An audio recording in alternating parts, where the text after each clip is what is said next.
Well, good Monday morning, everyone. I'm so glad you tuned in today.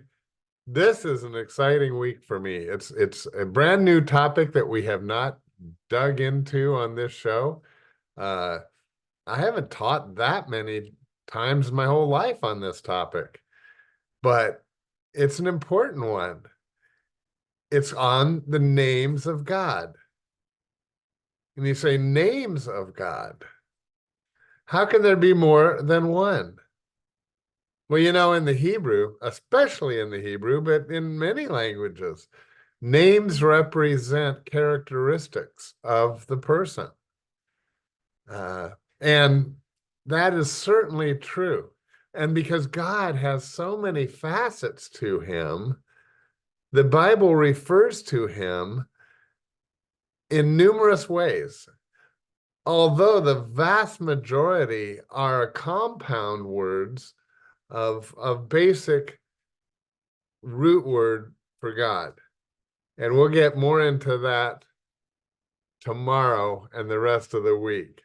But today I want us to look at the passage. And by the way, isn't this cloud formation amazing? I took that picture off my balcony. It's like God is asking, so do you have a question of me? It looks like this, then ask, then ask. And then I feel, this question mark, we look to the Bible. That's where the answers are. And there is one time that God was asked, what is your name? Do you remember where it was and what he said? Well, it's found in Exodus chapter 3. And it's when God appeared to Moses at the burning bush. He is in the wilderness and he is calling Moses to go to Egypt and confront Pharaoh so that he would let the Israelites go. Let my people go, Moses said. But prior to that, he says, and Moses said to God, suppose I go to the Israelites and say to them, the God of your fathers has sent me to you. And then they ask me, well, what is his name? And Moses asked God, what shall I tell them? And here's what God says. God said to Moses, I am who I am. This is what you are to say to the Israelites. I am has sent me to you.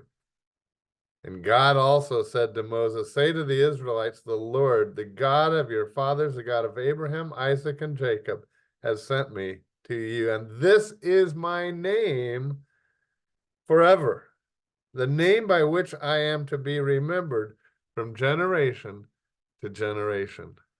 So we certainly want to start our week of looking at names of God with what God said is his name.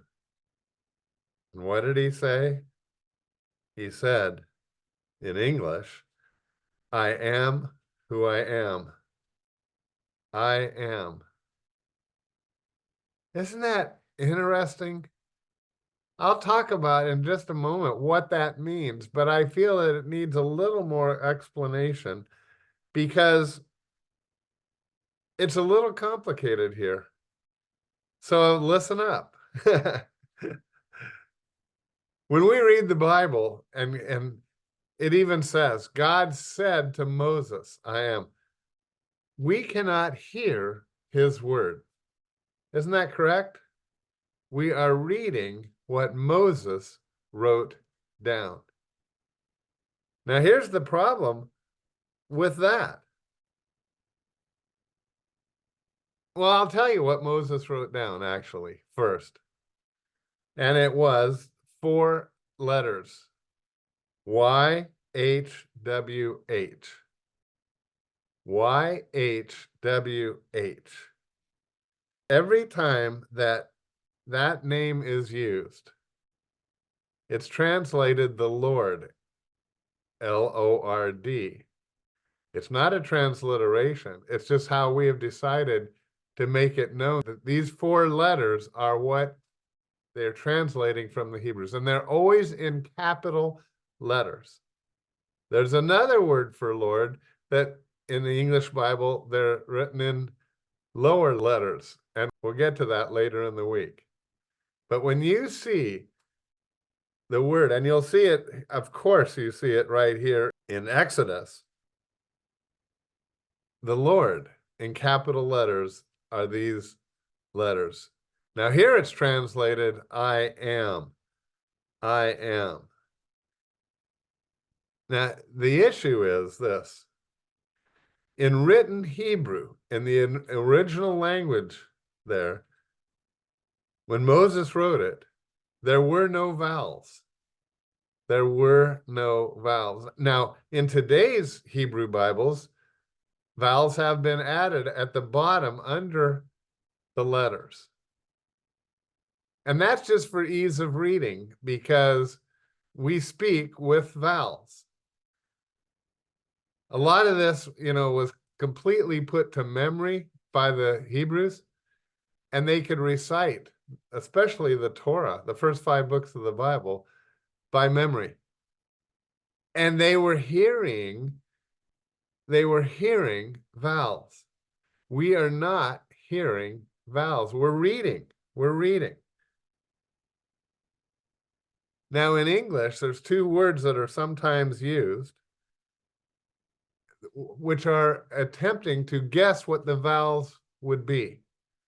And those words, and you've probably heard them, Yahweh, Yahweh, or Jehovah. And Jehovah is a very common one, even though it looks like even the consonants have been changed a little bit. Jehovah is an attempt to say how this word would have been pronounced. But nevertheless, so Yahweh or Jehovah, and it means I am. I am. What is the I am actually? Why is that such a great name for God? Well, I mean, it is his name. He just told you and I that that's his name. He told Moses, and Moses told us. Well, that word stresses his immediacy, that his presence, that wherever you are, he's there. He's ready. He's near you. He's near to all who ever call on him. I am. He just is. No one created him. It stresses his attribute of self-existence. God always was, always is. He has eternity in his past, and he has eternity in his future. He is, I am. Isn't that awesome? That's the God that you and I worship. It's the God who sent his son, Jesus. And Jesus often used the I am. And every time that he did, his critics, those who were opposed to him, always jumped all over it because they knew exactly what Jesus was saying when he said, I am. He was claiming to be God, and they couldn't stand that he claimed to be God.